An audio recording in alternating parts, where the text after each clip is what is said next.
Hi, I'm Michelle, and I just found a great song on the Music Archive, and I want to use it on my show. But I'm not sure I'm allowed to or not. I mean, listen to this. Isn't it great?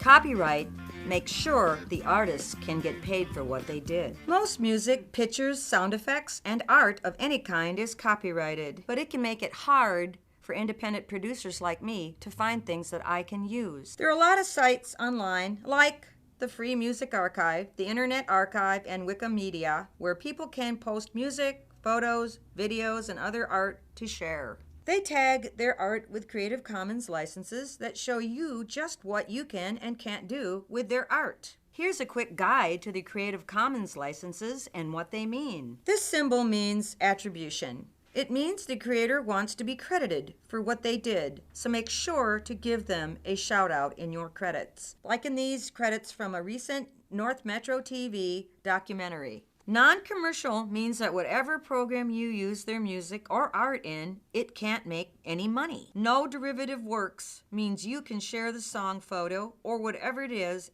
but you can't change it in any way. That means no shortening it, editing it, or even using it as a part of your video. This is the symbol for share alike, and it means you have to release your finished program under the same Creative Commons license as the song or photo you used. Finally, these symbols mean the work is in the public domain. You can use these songs and photos however you want, and you don't have to credit anyone, although it would be nice. If you're ever confused about a license, or if something seems too good to be true, just ask Eric, and he'll help you out. Now, let's get that music going again.